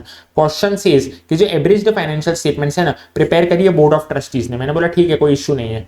Auditor में प्रिज्यूम, देखो उसमें क्या एमसीक्यू था, उसका आंसर क्या था, ऑडिटर को ये मानना है, प्रिज्यूम करना है कि जो क्राइटेरिया यूज किया है ना बोर्ड ऑफ ट्रस्टीज ने एब्रिज्ड फाइनेंशियल स्टेटमेंट्स को बनाने में वो एक्सेप्टेबल है। लेकिन ऑडिटर बाउंड नहीं है वो क्राइटेरिया मानने के लिए, लेकिन उसको प्रिज्यूम करना है। ये दोनों आंसरों में फर्क है, ठीक है, राइट वाला आंसर चूज करके आना। ऑडिटर को ये मानना है कि क्राइटेरिया राइट होगा वो एवरेज फाइनेंशियल स्टेटमेंट्स को बनाने का, ठीक है, लेकिन वो बाउंड नहीं है, उसको कोई हाथ पकड़ के एक्सेप्ट नहीं करवा रहा है, ठीक है, उसको कोई ऐसे जबरदस्ती एक्सेप्ट नहीं करवा सकता, वो ड्यूटी बाउंड नहीं है क्राइटेरिया को एक्सेप्ट करने के लिए। उसके बाद ऐसे 810 तीन चीजें रिक्वायर करता है लेकिन एक चीज रिक्वायर नहीं करता, ये भी एमसीक्यू के लिए। देखो सर ऐसे 810 क्या बोलता है कि जो नोट्स टू अकाउंट्स है ना should disclose that average FS derived from audited FS. Notes to accounts में लिख दो कि मेन फाइनेंशियल स्टेटमेंट से ही एवरेज फाइनेंशियल स्टेटमेंट्स बने हैं। Board of trustees disclose that audited FS are available on the website of the company. Board of trustees जो है ना जिन लोगों ने बनाया है वो लोग क्या बोलेंगे कि आपको कंपनी के वेबसाइट पे मिल जाएंगे ऑडिटेड फाइनेंशियल स्टेटमेंट्स, ठीक है, मेन वाले जो फाइनेंशियल स्टेटमेंट्स है जिसके बेसिस पे एवरेज बनाया ना वो आपको कंपनी के वेबसाइट पे मिल जाएंगे। और ऑडिट रिपोर्ट में ये लिखा होना चाहिए कि एवरेज एफएस जो है ना वो पढ़ना ऑडिटेड एफएस का सब्स्टिट्यूट नहीं है, यानी कि रेफरेंस बुक पढ़ना मॉड्यूल का सब्स्टिट्यूट नहीं है, ऐसी बात हो गई है। तो ठीक है, समझ रहे हो, न्यूज़पेपर की कोई समरी पढ़ना, पूरा का पूरा न्यूज़पेपर पढ़ना ही सब्स्टिट्यूट नहीं है। यानी एवरेज एफएस जो है ना is not a substitute of audited FS. Audited FS तो आपको पढ़ना ही पड़ेगा। तो ये सारी बातें ऐसे 810 में लिखी हुई है, मैंने आपको लेक्चर में भी कवर करवाई थी, लेकिन डज नॉट रिक्वायर दैट। अब ये बात जो है ना झूठ है, ऐसा तो कहीं आया ही नहीं, पता है क्या, it should be stated in audit report. Audit report में ऐसा दिखाना कि average FS have been compared with audited FS. Average FS को ऑडिटेड एफएस के साथ कंपेयर करो to determine if average FS agree with और can be recalculated from audited FS. ये देखने के लिए कि वो दोनों में कितना मतलब चीजें सही है, कितना उन दोनों में डिफरेंस है, रिकैलकुलेशन करो, ऐसा तो अपन ने कहीं पढ़ा ही नहीं है, तो जाहिर सी बात है ये वाली आखिरी स्टेटमेंट झूठ है, एमसीक्यू में ऐसा आया है। अब ऑडिटर का रिस्पॉन्सिबिलिटी पैरा जो है ना ऑडिट रिपोर्ट में एससी 810 में ऑडिटर्स रिस्पॉन्सिबिलिटी पैरा, यानी कि ऑडिटर की क्या रिस्पॉन्सिबिलिटी होती है वो आते हैं ऑडिटर रिस्पॉन्सिबिलिटी पैरा में, ठीक है। उसमें पता है क्या लिखा जाएगा, ऑडिटर क्या बोलेगा, our responsibility is to express opinion on average FS as per SC 810, साफ साफ लिखा है as per SC 810। Wrong answers में पता है क्या है, घुमा फिरा के लिखा है, क्या लिखा हुआ है, as per essays issued by ICI. अरे भैया कौन सा एसे, वो तो आप बोल ही नहीं रहे हो, फिर क्या लिखा हुआ है, बहुत सारे एसेस इंक्लूडिंग एससी 810। मैं कहा नहीं इंक्लूडिंग नहीं, खाली एससी 810 होता है। फिर देखो इधर भी ऐसा लिखा है, बहुत सारे एसेस इंक्लूडिंग एससी 810। मैंने बोला नहीं खाली एससी 810 होता है, वही राइट आंसर है कि एससी 810 के हिसाब से हमारी रिस्पॉन्सिबिलिटी है। उसके बाद ओपिनियन पैरा जो है ना ऑडिट रिपोर्ट का, ये वाले स्पेशलाइज्ड एरिया वाला चैप्टर में जो ओपिनियन पे है ना ऑडिट रिपोर्ट का, तो इसमें क्या बोलेंगे ना, इन आर ओपिनियन जो एवरेज फाइनेंशियल स्टेटमेंट्स है जो कि किससे बने हैं, ऑडिटेड फाइनेंशियल स्टेटमेंट से बने हैं as at 31 March and for the year ended are consistent with. मैंने बोला ये शब्द नहीं आएगा, एमसीक्यू में था इसलिए मैंने कट करके दिखाया है, आर कंसिस्टेंट विथ शब्द नहीं आएगा। किस शब्द का प्रयोग करना है, फेयर समरी, ठीक है, of those financial statements and as per accounting policies and standards as per SEBI regulations ब्ला ब्ला ब्ला ब्ला ब्ला। किस शब्द का प्रयोग करना है, फेयर समरी का प्रयोग करना है, which is not an element of audit report on average FS as per SC 810। Audit report में क्या नहीं आएगा, मैंने बोला कैम नहीं आएगा, की ऑडिट मैटर नहीं आएगा, ईओएम होम पैरा और मैनेजमेंट का रिस्पॉन्सिबिलिटी पैरा तो आएगा, लेकिन कैम इधर नहीं आएगा, ठीक है। मैंने बोला हाँ जी। चैप्टर नंबर 9 आ जाओ, रिलेटेड सर्विसेज पे एसआरएस 4410 क्या बोल रहे हैं मालूम है, there are some errors noticed in the opening balances brought forward from previous year with respect to incentives। opening balance में है ना कुछ error हो गए, उसको जब मैं brought forward कर रहा था ना पिछले साल से तब। these are swapped with other balances in trial balance but there are no credit transactions in incentive account or account whose balance is swapped। यानी अदला बदली हो गई है, वो स्वैप हो गए हैं किसी ट्रायल बैलेंस के दूसरे बैलेंस से। यानी कि ओपनिंग बैलेंस पे मैंने प्रीवियस ईयर का क्लोजिंग नहीं लिखा, मैंने कुछ और लिख दिया, क्योंकि ऐसा सब क्या हो गया, कंफ्यूजन हो गया, कोई दूसरे ट्रायल बैलेंस की जगह मैंने ये लिख दिया और ऐसा सब हो गया। तो क्या है ना, कोई भी अगर एरर आया ना तो उसको मैनेजमेंट को जाकर इन्फॉर्म कर दो, यही उसका सिंपल सादा सा आंसर है। तीसरा वाला देखो, SQC1 is applicable but SA 220 is not applicable. यानी क्या लगता है, जाहिर सी बात है SQC1 सबको लगता है, चाहे वो SA हो, SRS हो, SRE हो, SAE हो, लेकिन SA 220 नहीं लगता है, क्योंकि SA 220 तो केवल और केवल SA की बात करते हैं, इधर अपन SRS पढ़ रहे हैं। टीम मेंबर ये सजेस्ट कर रहा है that it is duty to ensure that revenue figures in the trial balance are verified to ensure that all the revenues are booked। Revenue का फिगर अपने को चेक करना है, उसकी कंप्लीटनेस चेक करनी है कि सारे रेवेन्यू के जो है बुक्ड हुए हैं कि नहीं हुए, कोई भी एंट्री मिसिंग तो नहीं हो रही है, ऐसा टीम मेंबर बोल रहा है। मैंने बोला टीम मेंबर को गोली मारो, सजेशन उसका इम्प्रॉपर है, क्योंकि वेरीफाई करना एक्यूरेसी और कंप्लीटनेस ये ऑडिटर का काम है ही नहीं, ठीक है। Completeness of information provided by management ये है जो है हमारा काम नहीं है, ठीक है। मैंने बोला हाँ ऐसा अपन ने पढ़ा हुआ है SRS 4410 में, ठीक है। उसके बाद company setting up new unit in Odisha, company Odisha में नई यूनिट सेटअप कर रही है। Figures with respect to new unit aren't properly disclosed in the compiled FS. Figures में आपने लोचा कर दिया है, जो एक्सपेंडिचर इनकर हुआ है ना वो आपने करेक्ट हेड में नहीं दिखाया है। तो मैं क्या बोल रहा हूँ, ये ओमिशन मिसलीडिंग है, जाहिर सी बात है मिसलीडिंग ही है ना, आपने लोचा जो कर दिया है फिगर्स में, तो ये फंडामेंटल प्रिंसिपल ऑफ इंटीग्रिटी को वायलेट कर रहा है, ठीक है। और एंगेजमेंट एथिकल रिक्वायरमेंट के हिसाब से नहीं हो रहा। एक और ऑप्शन था ऑब्जेक्टिविटी, लेकिन वो नहीं आएगा। क्यों नहीं आएगा, मैंने बोला ऑब्जेक्टिविटी तो इंडिपेंडेंस की बात कर रहा है, यहाँ इंडिपेंडेंस का तो कोई सवाल ही नहीं है ना यहाँ पे। इधर बात है इंटीग्रिटी की, इंटीग्रिटी आप में नहीं है इसलिए आपने करेक्ट हेड में नहीं दिखाया और आप ऐसे लोचे कर रहे हो। इंटीग्रिटी वाले बंदे होते तो ध्यान से काम करते। उसके बाद ऑडिट के लिए पता है कैसा होता है, फाइनल एंगेजमेंट फाइल को मेरे को असेंबल करना होता है in not more than 60 days after the date of audit report. लेकिन यहाँ पे पता है क्या होता है SRS में, final engagement file should be assembled timely, कोई टाइम लिमिट नहीं दी हुई है, बस क्या लिखा हुआ है timely after the engagement report is finalised, ठीक है। मैंने बोला हाँ। चैप्टर नंबर 10 पे मैं आता हूँ फटाफट तरीके से।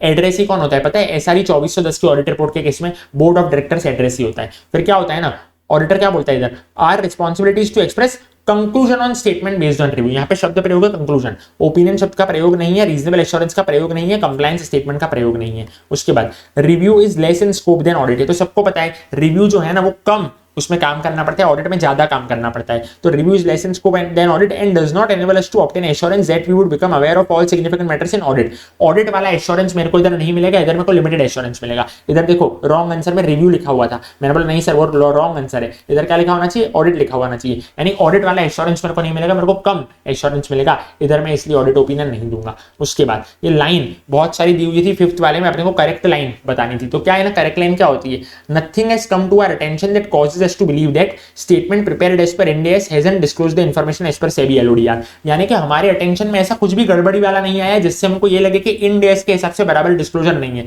हमारे हिसाब से तो सब कुछ प्रॉपर डिस्क्लोजर है। और that it contains material misstatement, यानी हमको ऐसी कोई भी जानकारी नहीं आई है, हमको ऐसा कोई भी अटेंशन में नहीं आया जिसके कारण हमको लगे कि मटेरियल मिसस्टेटमेंट है। हमारे हिसाब से तो सब कुछ चंगा है, ऐसा लिखना होता है, ठीक है। ये है करेक्ट स्टेटमेंट। और भी रॉन्ग स्टेटमेंट दी हुई थी, लेकिन ये वाली स्टेटमेंट को एक बार रीड मारो। Nothing has come to our attention, हमारे अटेंशन में ऐसा कुछ भी नहीं आया है कि इंड एस जो है उसने गलत इंफॉर्मेशन दी है या मटेरियल मिसस्टेटमेंट थी। हमारे इंफॉर्मेशन में तो सब सही सही आया है। चैप्टर नंबर 11 पे आओ। अभी क्या लिखा हुआ है? पहला, it is management's responsibility to list the assumptions underlying prospective financial information. Lecture में भी मैंने आपको बताया था मैजिक चार्ट्स वाले कि मैनेजमेंट की रिस्पांसिबिलिटी है assumption को स्टेट करना, ठीक है। Intended use of projection is required to be disclose. जब अपन प्रोजेक्टेड फाइनेंशियल स्टेटमेंट्स बनाते हैं तो इंटेंडेड यूज क्या है प्रोजेक्शन का, वो प्रोजेक्शन को आप किधर यूज करने वाले हो वो भी अपने को बताना होता है। It is further necessary to caution users of inappropriateness of projection for other purposes. मैं बोल रहा हूँ ये प्रोजेक्शन को मैं खाली इसी पर्पस के लिए यूज कर सकता हूँ और किसी पर्पस के लिए आप इसको यूज नहीं कर सकते। ये है ना, हमेशा नेगेटिवली वर्डेड होगा इसमें अनमोडिफाइड एश्योरेंस रिपोर्ट, ठीक है। ये मैंने आपको लेक्चर में भी बताया था कि नेगेटिवली वर्डेड का मतलब क्या है ना, एक होता है आई लव यू, ये होता है पॉजिटिवली वर्डेड, और दूसरा होता है आई डोंट हेट यू, ये क्या होता है नेगेटिवली वर्डेड। दोनों का मतलब तो सेम है, तो ऐसे ही 3400 में नेगेटिवली वर्डेड जाएगा ओपिनियन। फिर क्या सीए एग्जामिन कर सकता है क्या प्रोस्पेक्टिव फाइनेंशियल इंफॉर्मेशन को? तो सीए कर सकता है अगर तो accuracy of projections is not vouched for an assurance report on prospective financial information. यानी सीए जो है ना वो फैक्ट्स और फिगर्स की एक्यूरेसी को अगर वाउच ना करे, प्रोजेक्शंस की एक्यूरेसी को अगर वाउच ना करे ना, तो वो कर सकता है। फिर यूडीन इसमें मैंडेटरी होता है, ठीक है, मैंने बोला हाँ। ये था चैप्टर नंबर 1 to 11। अब आओ चैप्टर नंबर 12 डिजिटल ऑडिटिंग पे। रोबोटिक प्रोसेस ऑटोमेशन का एग्जांपल देखो। रोबोटिक प्रोसेस ऑटोमेशन में क्या होता है ना, सब कुछ ऑटोमेट हो रही है चीजें। तो सुनना, health insurance company is using claim management system where incoming claims are immediately identified on website. मेरा क्लेम मैच्योर होगा ना तो मेरे को पता चल जाए, मतलब मान लो मैं इंश्योरेंस कंपनी से 1 साल का मेरा अभी क्लेम क्या हुआ है, 1 साल का मेरा इंश्योरेंस पॉलिसी है, ठीक है। अब क्लेम जैसे ही आया ना तो मैं एंट्री डालूंगा यहाँ से, उनको पता चल जाएगा, उनका पूरा सिस्टम पूरा ऑटोमेटिक होगा, ठीक है। फॉर्म मिल जाएगा मेरे को, मैं उसको डिजिटली साइन कर दूंगा, डिटेल्स वो लोग वेरीफाई कर लेंगे, सिस्टम उसको फास्टर प्रोसेस कर लेगा, एरर फ्री डेटा वैलिडेशन हो जाएगा और मेरा कस्टमर सेटिस्फेक्शन बढ़ जाएगा, क्योंकि मेरे को इंश्योरेंस कंपनी में जाने की जरूरत ही नहीं पड़ी। ये सब हो पा रहा है रोबोटिक प्रोसेस ऑटोमेशन के कारण। कुछ भी चीजें ऑटोमेट अगर हो रही है तो रोबोटिक प्रोसेस ऑटोमेशन के कारण। रैनसमवेयर का एग्जांपल मैं आपको बताऊं, साइबर अटैक हुआ, ठीक है, और साइबर अटैक वाले ने मेरे मोबाइल को हैक कर लिया, इनक्रिप्ट कर लिया डेटा को, और बोला मैं तभी उसको डिक्रिप्ट करूंगा जब आप मेरे को पैसा दोगे, बिटकॉइन दोगे। तो ये था रैनसमवेयर का एग्जांपल। अब बात समझो अगली, auditor is looking cyber security risk of the company. Auditor cyber security risk की जांच कर रहा है, वो है ना privileged account access, patch management program, vendor risk management program, ये सारी चीजों के कंट्रोल्स को टेस्ट करेगा। ऐसा क्वेश्चन भी था अपने को, ठीक है, जो डिजिटल ऑडिट का लेक्चर था ना उसमें। उसने फिर एक और चीज करी ऑडिटर ने, एक्सटर्नल नेटवर्क पेनिट्रेशन टेस्टिंग करी। तो बताओ रिस्क असेसमेंट प्रोसीजर का पार्ट कौन सा नहीं है? मैंने बोला ये ऊपर 3 वाले तो हैं, ये अपन ने देखे थे, privileged account access, patch management और वेंडर रिस्क मैनेजमेंट, लेकिन ये एक्सटर्नल नेटवर्क पेनिट्रेशन टेस्टिंग है ना, ये पार्ट नहीं है, ये कहां से नया ले आए। उसके बाद एग्जांपल ऑफ ब्लॉकचेन टेक्नोलॉजी, पता है मैंने आपको समझाया था ब्लॉकचेन में क्या होता है, बहुत सारे कंप्यूटर्स आपस में जुड़े रहते हैं, एक में चेंज आता है तो बाकी में भी चेंज आता है। देखो यहाँ पे कैसे पता चलेगा ना, क्रिप्टोग्राफिक एल्गोरिदम से information can be verified from anywhere in this world, कहीं से भी आप इंफॉर्मेशन को वेरीफाई कर सकते हो। Network of thousands of computers, ऐसे शब्दों का प्रयोग अगर दिखे ना तो ब्लॉकचेन टेक्नोलॉजी समझ जाना, हजारों कंप्यूटर आपस में जुड़े हुए हैं। उसके बाद सीए है ना, CA is planning to audit the entity. Timeline से एग्री की है केएमपी के साथ मैंने जूम कॉल पे, यानी पता है आपको क्या हो रहा है यहाँ पे, विदेशी, यहाँ पे क्या हो रहा है, विदेशी नहीं सॉरी, यहाँ पे क्या हो रहा है ना, जूम कॉल पे क्या हो रहा है, ऑडिट हो रहा है। बोल सकते हो विदेशी ऑडिट हो रहा है, मैं इंडिया में बैठा हूं, मैं किसी बाहर की कंपनी का ऑडिट कर रहा हूं, तो क्या हो रहा है, जूम कॉल पे ऑडिट हो रहा है, ठीक है। अब entity agrees to provide data electronically, वो जाहिर सी बात है बाहर की कंपनी, विदेश की कंपनी, तो मेरे को डेटा इलेक्ट्रॉनिकली ट्रांसफर कर रही है, हम लोग वीडियो कॉन्फ्रेंस पे मीटिंग कर रहे हैं, तो डॉक्टर्ड डॉक्यूमेंट यानी कि गलत डॉक्यूमेंट, यानी कि फिक्सिंग वाली डॉक्यूमेंट, यानी कि जिसमें गलत इंफॉर्मेशन हम लोगों को दिखाई हो, मैनिपुलेटेड डॉक्यूमेंट और ओमिट करने का इंफॉर्मेशन, चांस क्या हो जाता है, इंक्रीज हो जाता है। क्योंकि मैं तो उधर जा रहा नहीं हूँ फिजिकली, मैं तो बाहर जा रहा नहीं हूँ विदेश की कंट्री में, मैं तो इधर बैठा बैठा कर रहा हूँ, तो मेरे को क्या तंबूरा पता चलेगा, उन लोगों ने मेरे को डॉक्टर्ड डॉक्यूमेंट यानी कि मैनिपुलेटेड डॉक्यूमेंट या इन्फॉर्मेशन को ओमिट कर दी तो मेरे को पता नहीं चलेगा, तो इंक्रीज हो जाएंगे इसके चांस, ठीक है। मैंने बोला हाँ। चैप्टर नंबर 13 पे आओ फटाफट से, ग्रुप ऑडिट पे, और मेरे को पानी पी के आता हूँ 1 मिनट में, और आप लाइक वाइक करो यार वीडियो को, हाँ चलो मैंने पानी पी लिया है, आपने भी वीडियो को लाइक कर दिया होगा अभी तक। अब सुनो, notes to accounts of conso financial statements, पता है क्या डिस्क्लोज कर रहे हैं, percentage of conso net assets, percentage of conso PNL और percentage of total comprehensive income along with the respective amount of holding company subsidiary company, यानी holding subsidiary का अलग से दिखा रहे हैं। टोटल नेट एसेट्स कितनी है, उसमें से होल्डिंग की कितनी, सब्सिडरी की कितनी है, टोटल पीएनएल का अमाउंट कितना है, उसमें से सब्सिडरी का कितना है, होल्डिंग का कितना है, टोटल कॉम्प्रिहेंसिव इनकम का अमाउंट कितना है, उसमें से होल्डिंग का कितना है, सब्सिडरी का कितना है। मैंने बोला ये डिस्क्लोजर है ना इम्प्रॉपर है, as percentage of other comprehensive income की भी जरूरत है। यानी आपने जो ऊपर 3 दिया वो तो दो, नेट एसेट्स वाला भी दो, पीएनएल वाला भी दो, टोटल कॉम्प्रिहेंसिव इनकम वाला भी दो, जो क्वेश्चन में स्पेसिफाइड है। एक और मांग रहे हैं अदर कॉम्प्रिहेंसिव इनकम वाला, वो भी दे दो, उसका भी हमको परसेंटेज चाहिए, दोनों का, होल्डिंग कंपनी का भी और सब्सिडरी कंपनी का भी। Financial statements of US subsidiary पता है कब तक बनी, 31/12/22, क्योंकि पता है विदेश में तो कैलेंडर ईयर चलता है। Auditor feels that CFS could present distorted picture. तो मेरे को तो जाहिर सी बात है ना, ऑडिटर हूं मैं, तो मेरे को तो ऐसे लगेगा कि ये तो दिक्कत वाला बात हो जाएगा, क्योंकि 31 मार्च तक भारत में फाइनेंशियल्स बनेंगे। लेकिन मैनेजमेंट ने पता है क्या बोल दिया कि ये तो पॉसिबल नहीं है कि वो लोग, विदेश वाले लोग 31 मार्च तक बनाएं। ठीक है, तो आप क्या कर सकते हो, ठीक है अभी के लिए मैं मैनेजमेंट का वर्जन एक्सेप्ट कर लूंगा, लेकिन मेरी जिम्मेदारी है सिग्निफिकेंट इवेंट को क्या करना, टेस्ट करना। ठीक है, कौन से सिग्निफिकेंट इवेंट जो कि 1 जनवरी से 31 मार्च के बीच में हुए, 31/12 तक बाहर, वो भारत के बाहर वाले विदेश वालों ने बना ली अपनी फाइनेंशियल्स, और 31 मार्च को भारत की बनेगी। तो बीच में 3 महीने रहे ना, तो 3 महीने के सब्सिक्वेंट इवेंट को चेक करने की जिम्मेदारी मेरी, सब्सिक्वेंट नहीं सिग्निफिकेंट इवेंट को चेक करने की जिम्मेदारी मेरी। ठीक है, ये 3 महीने का क्या आ गया, दोनों के बीच में गैप आ गया, तो उसको चेक मैं करूंगा। अगला बेसिक चीज है गुडविल, तो परमानेंट कंसो एडजस्टमेंट है, और इंट्रा ग्रुप इंडेरियडनेस और harmonising accounting policy current period conso adjustment है। ठीक है, चैप्टर पढ़ा होगा तो ये तो 1 मिनट का काम है बोलना।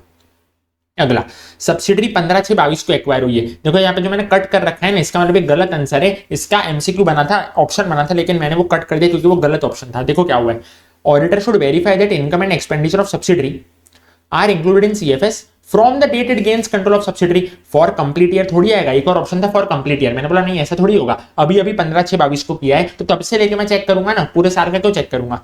And such income and expense are based on the amount of assets and liabilities recognized in CFS at acquisition date। जो भी asset और liability का amount होगा वो मैं acquisition date पे consider करूंगा ना, preceding date पे क्यों consider करूंगा, acquisition date से पहले वाली date पे थोड़ी consider करूंगा, preceding date यानी acquisition date से पहले वाली date, उस पे नहीं consider करूंगा, acquisition date का consider करूंगा। फिर कारो 2020 की रिपोर्टिंग, पता है कारो 2020 में मेरे को रिपोर्टिंग करनी पड़ती है कि मेरी जितनी भी सब्सिडरीज है ना, उसमें से कौन से पैरा नंबर है जिसमें क्वालिफिकेशन या एडवर्स रिमार्क दिए गए। ठीक है, कारो 2020 में मेरी सब्सिडरीज के ऐसे कौन से पैरा नंबर है कारो 2020 के जिसमें क्वालिफिकेशन एडवर्स रिमार्क दिए गए, तो वो सारी मेरे को क्या करनी पड़ती है, रिपोर्टिंग करनी होनी चाहिए। सब्सिडरी जो कि कहाँ की हो, भारत की सब्सिडरी हो। उसके बाद bank audit which is not a duty of concurrent auditor for dormant deposit account। Duty क्या नहीं है कॉन्करेंट ऑडिटर की, तो मैंने बोला follow up with account holder to ensure status of account remains active. अब भाई मैं कॉन्करेंट ऑडिटर हूं भाई, पता है अपन ने आर्टिकलशिप में कॉन्करेंट ऑडिट किया था, मतलब मैंने तो किया था, तो अपन थोड़ी एक एक अकाउंट होल्डर को फोन करके पूछते थे कि तेरा एक्टिव हुआ कि नहीं, तेरा अकाउंट एक्टिव हुआ कि नहीं। भैया अपना रुतबा था, तो ये अपनी ड्यूटी नहीं है एज ए कॉन्करेंट ऑडिटर। ठीक है, ये क्या ड्यूटी है अपनी, अपनी ड्यूटी ये है कि देख लो कि अप्रोप्रिएट अथॉरिटी के पास जाके वो जब डोरमेंट है, ठीक है, तो रिवाइव हो रहा है तो अप्रोप्रिएट अथॉरिटी के पास जाके रिवाइव हो रहा है, ऑथराइजेशन वगैरह चेक कर लो, उसकी एजिंग वगैरह चेक कर लो कि एज अगर मोर देन 10 ईयर्स हो गई है तो भी वो डोरमेंट पड़ा है, तो उसका पैसा किस में डाल दो, वो डेफ में डाल दो, deposit education and awareness fund में डाल दो। ठीक है, फिर केवाईसी गाइडलाइंस के बारे में नॉर्मल एक लाइन है कि KYC guidelines contain the requirements with respect to. KYC guidelines में क्या क्या होता है, कस्टमर एक्सेप्टेंस पॉलिसी के बारे में होता है, जब कस्टमर नया नया आता है तो उसको कैसे कैसे बैंक को, मतलब बैंक जो है कस्टमर के लिए क्या क्या फॉर्मेलिटीज करेगी, जब नया कस्टमर आएगा तो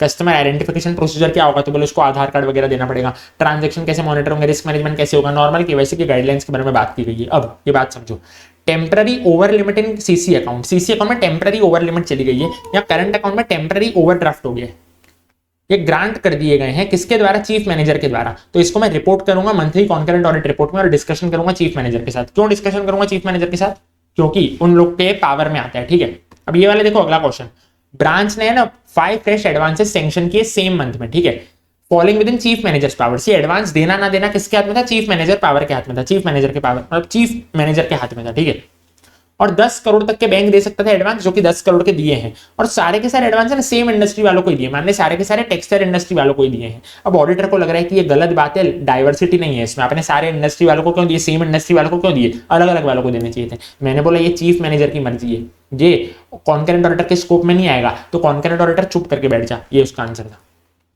अगला, MSME borrower shifted credit facilities to private bank. एक उसका पुराना बैंक था, ब्रांच था ओल्ड बैंक, ठीक है, एक एमएसएमई है उसका पुराना बैंक था, उसने कुछ फोरक्लोजर चार्जेस है ना वो लगाए थे कुछ भी एक्सवाइजेड रीजन के कारण। अब ये फोरक्लोजर चार्जेस का अगर मैं रिवर्सल करूंगा ना तो उसके कारण रेवेन्यू लॉस हो जाएगा ब्रांच का। मैं क्या बोल रहा हूं, उसका आंसर क्या है, matter is to be reported, मेरे को ये मैटर रिपोर्ट करना पड़ेगा, भले ना रेवेन्यू लॉस ब्रांच हो, मतलब भले ना रेवेन्यू लॉस हो ब्रांच का, मेरे को कोई फर्क नहीं पड़ता, ये मैटर मेरे को मेरे ऑडिट रिपोर्ट में, कॉन्करेंट ऑडिट रिपोर्ट में क्या करना पड़ेगा, रिपोर्ट करना ही पड़ेगा। ठीक है, अब आओ एनबीएफसी वाले ऑडिट पे क्या बोल रहे हैं, passing of board resolution for non acceptance of public deposit. पता है अपन ने पढ़ा था बोर्ड रेजोल्यूशन पास करना पड़ता है for non acceptance of public deposit. ये कारो 2020 में नहीं लिखा हुआ है, ये कहां लिखा हुआ है, एडिशनल रिपोर्ट जो होती है ना बोर्ड ऑफ डायरेक्टर्स की, उसमें ये रिक्वायरमेंट स्पेसिफाई की गई है। कारो 2020 में रिपोर्टिंग स्पेसिफाई नहीं की गई है, इसका एमसीक्यू था, कारो 2020 ऑप्शन था तो उसमें गलत ऑप्शन था, इसलिए मैंने भी इधर काट दिया। उसके बाद it is the duty of the auditor to report, auditor की ड्यूटी है कि वो रिपोर्ट करे whether company obtain certificate of registration, RBI act वाला सर्टिफिकेट ऑफ रजिस्ट्रेशन आया कि नहीं आया। ठीक है, ये ऑडिटर की ड्यूटी है। और पता है किसमें ये ड्यूटी है, कारो 2020 में भी ड्यूटी है, और वो एडिशनल रिपोर्ट टू बीओडी में भी ड्यूटी है। जो क्वेश्चन नंबर 1 था उसमें खाली additional report to BOD answer था, कारो 2020 आंसर नहीं था। अब इधर कारो 2020 में भी ड्यूटी है, एडिशनल रिपोर्ट टू बीओडी में भी ड्यूटी है। It is also required to be reported in auditor's additional report to BOD. और क्या बताना पड़ता है पता है कि क्या कंपनी वो 50-50 क्राइटेरिया मीट कर रही है। पता है 50-50 क्राइटेरिया होता है फाइनेंशियल एसेट्स और इनकम पैटर्न वाला, वो मीट कर रही है कि नहीं कर रही है। अब 15 लाख का कैश है ना, एम्प्लॉय चोरी करके ले गए, जिसमें से 5 लाख का उनमें से रिकवर भी हो गया, और ये चीज रिपोर्ट की गई नोट्स टू अकाउंट्स में, तो इसको कारो 2020 के रेलेवेंट क्लॉज में भी आपको क्या करना पड़ेगा, डिस्क्लोज करना पड़ेगा। उसके बाद systemically important non deposit taking NBFC और डिपॉजिट टेकिंग एनबीएफसी, पता है इन दोनों को सेम सेम रूल्स लगते हैं। तो इस केस में पता है क्या करना है, ऑडिटर को एसर्टन करना है कि वेदर कैपिटल एडिक्वेसी रेशियो जो कि एनबीएस 7 में दिया होगा, माही भाई महेंद्र सिंह धोनी, पता है 7, हाँ वो एमएसडी 7 है, ये क्या है ना एनबीएस 7। ठीक है, तो capital adequacy ratio disclose in NBS 7 वो करेक्टली अराइव हुआ है कि नहीं हुआ है, और वो मिनिमम सीआरआर के अंदर है कि नहीं है, minimum capital risk adequacy ratio होता है ना उसके अंदर है कि नहीं है। दो बातें, करेक्टली अराइव हुआ है कि नहीं हुआ है, मिनिमम सीआरआर के अंदर है कि नहीं है। क्या सर, एनबीएस 7 में जो कि अपन ने कैपिटल एडिक्वेसी रेशियो निकाला है ना, वो एनबीएस 7 यानी कि महेंद्र सिंह धोनी को याद करने का। ठीक है, मैंने बोला हाँ, किस में देखने का, systemically important non deposit taking NBFC में देखने का, और डिपॉजिट टेकिंग एनबीएफसी में भी देखने का। अब अगला, ऑडिटर ने परफॉर्म किए हैं कुछ audit procedure with respect to allowances for loan losses using ECL, expected credit loss model. ECS, ये ईसीएल का फुल फॉर्म क्या होता है, एक्सपेक्टेड क्रेडिट लॉस मॉडल, जो कि आप एफआर में पढ़ते हो, इंडिया 109 में। As it involve significant judgment, इसमें सिग्निफिकेंट जजमेंट की बहुत जरूरत है, दिमाग की बहुत जरूरत है, तो इसलिए मैंने इसको किस में डाला है, कैम में डाला है। पता है कैम में कौन सी बातें आती है, कैम में वही बातें आती है जो कि जिसमें जजमेंट की बहुत ज्यादा जरूरत हो, जो कि ऑडिटर को मोस्ट इंपॉर्टेंट बातें लगे from the matters communicated with TCWG, तो ये कैम वाली बात में है। ठीक है, तो जब भी आपको एग्जाम में ऐसा दिखे ECL, expected credit loss model India 109 वाला, सिग्निफिकेंट जजमेंट वाला, तो इसको कैम में उठा के आ जाना। अगला सवाल आता है पीएसयू ऑडिट का, सुनो क्या बोल रहे हैं। ये पहला वाला पॉइंट है ना, इसमें टैक्स को लेकर के कुछ बात हो रही है, और टैक्स को लेकर के कभी कोई चाहे बात है तो किसमें डाल देना, पब्लिक अकाउंट्स कमेटी में डाल देना। पता अपनी 3 कमेटी थी, पैक, इसी, कोपू। ठीक है, committee on public undertaking, estimates committee और पैक यानी कि पब्लिक अकाउंट्स कमेटी, तो पब्लिक अकाउंट्स कमेटी में ही डाल देने का। टैक्स बोले तो पब्लिक अकाउंट्स कमेटी, टैक्स बोले तो पब्लिक अकाउंट्स कमेटी। ठीक है, समझ रहे हो। अगला कंप्लायंस ऑडिट का ये एग्जांपल है। कंप्लायंस का मतलब पता है क्या होता है, एडहर करना, और यहाँ पे पता है क्या हो रहा है, नॉन एडरेंस। इसलिए क्या है ना, कंप्लायंस ऑडिट का एग्जांपल है कि बताओ कंप्लाई हो रहा है कि नहीं हो रहा है, तो एग्जांपल में क्या है, नॉन एडरेंस, कंप्लाई नहीं हो रहा है। उसके बाद नॉर्मल है। अगला देखो, तीसरा वाला जो लाइन है ना, बहुत जबरदस्त नॉर्मल लाइन है, statutory audit of PSU is done by firm of auditors. तो पता ही है ऑडिट तो फर्म ऑफ ऑडिटर्स ही करेंगे ना, लेकिन किसने अपॉइंट करे होने चाहिए, कैग ने, और कैग उनको पता है क्या देगा, डायरेक्शंस भी देगा। ये तो नॉर्मल सी बात है, अपने को पता ही है अगर आपने पीएसयू पढ़ रखा हो तो। उसके बाद परफॉर्मेंस ऑडिट का एग्जांपल पता है क्या है, पीएसयू है, पीएसयू वो थर्मल पावर प्लांट को सेटअप करने का धंधा कर रहा है। अब कैग ने है ना अपनी रिपोर्ट में पता है क्या बोला है कि इन लोगों ने ना काम करने में देरी लगा दी, यानी इनका परफॉर्मेंस कैसा था, अच्छा था कि घटिया था। मैंने बोला बेकार था एकदम ही, तो ये क्या है, परफॉर्मेंस ऑडिट में आएगा कि आपने कोई काम करने में देरी लगा दी, ये परफॉर्मेंस ऑडिट में आएगा कि आपका परफॉर्मेंस बहुत बेकार है। उसके अलावा परफॉर्मेंस और compliance audit direct reporting engagement होते हैं, नॉर्मल लाइन। ठीक है, ये तो डायरेक्ट क्वेश्चन था। उसके बाद चैप्टर नंबर 16-17 में कोई इंटीग्रेटेड केस सिनेरियो नहीं है। चैप्टर नंबर 19 प्रोफेशनल एथिक्स में भी नहीं है। चैप्टर नंबर 18 पे है, पता है क्या, having anti corruption anti bribery policy essential indicator का पार्ट है, लेकिन organization of awareness program for dealer leadership indicator का पार्ट है। पता है 2 होते हैं, एसेंशियल इंडिकेटर, लीडरशिप इंडिकेटर, तो ऐसा इनका बाइफर्केशन है। Anti corruption anti bribery essential indicator का पार्ट है, organization of awareness program for dealer leadership indicator का पार्ट है। सिमिलरली एसेंशियल इंडिकेटर जो है ना require mandatory disclosure, while leadership indicator require voluntary disclosure. ठीक है, अब बीच वाले पढ़ते हैं। Example of principle 2 and principle 6 क्या होता है, जो 9 प्रिंसिपल्स होते हैं ना उसमें से प्रिंसिपल 2 किसका होता है, safe and sustainable goals and service के लिए होता है प्रिंसिपल 2। ठीक है, इसको छोटा करके बताता हूं, safe and sustainable goals and service के लिए होता है principle 2। Protection and restoration of environment के लिए होता है प्रिंसिपल 6। तो 4 ऑप्शन दिए हुए थे, ठीक है। प्रिंसिपल 2 और प्रिंसिपल 6 किस में आते हैं ना, इसमें आते हैं recycle of hazardous e waste and disposal of paper waste by the company, ठीक है। अलग अलग प्रिंसिपल के नाम दिए हुए थे ऑप्शंस में, तो मैंने क्या निकाला, प्रिंसिपल 2 और प्रिंसिपल 6 से रिलेट कर रहा है, ठीक है। क्यों, हैजार्डियस ई वेस्ट आप रिसाइकल करना चाहते हो, यानी आप एनवायरमेंट का ध्यान रख ले हो, यानी कि प्रिंसिपल नंबर 6 आएगा। पेपर वेस्ट को आप डिस्पोज करना चाहते हो, यानी कि आप सेफ खेलना चाहते हो, सेफ एंड सस्टेनेबल। आप क्या करना चाहते हो ना, ऐसे गुड्स बनाना चाहते हो जो कि सेफ हो, ठीक है, जो कि ई वेस्ट ना निकालें, पेपर वेस्ट जिसमें ना हो। तो ये प्रिंसिपल नंबर 2 और प्रिंसिपल नंबर 6 को अट्रैक्ट कर रहा है। अब प्रिंसिपल नंबर 7 एक होता है जिसका नाम होता है influence on public and regulatory policy. उसमें कभी भी इंडस्ट्री चैम्बर की मैं मेंबरशिप लेता हूँ, ट्रेड एसोसिएशन की मैं मेंबरशिप लेता हूँ, और मैं गवर्नमेंट को इनपुट्स प्रोवाइड करता हूँ एडमिन प्रोसेस के लिए, तो वो सारी बातें आती है। तो इधर भी दिए हुए थे अलग अलग प्रिंसिपल, किसको टिक करके आना है, प्रिंसिपल 7 को टिक करके आना है। उसके बाद प्रिंसिपल 8 जो होता है ना, वो inclusive growth and equitable development की बात करता है। उसमें एक पॉइंट पता है क्या होता है, आप सेवा कर रहे हो, CSR प्रोजेक्ट कर रहे हो ना, डेजिग्नेटेड एस्पिरेशनल डिस्ट्रिक्ट्स, यानी गांव खेड़े के डिस्ट्रिक्ट्स वगैरह में, तो वो जाता है मेरा प्रिंसिपल नंबर 8 में। वीडियो को लाइक कर देना, दोस्तों के साथ शेयर कर देना, और कमेंट कर देना कमेंट में TSI will definitely score 70+ in CA final audit. अब मचाएंगे तहलका, ठीक है। Bye bye, best of luck.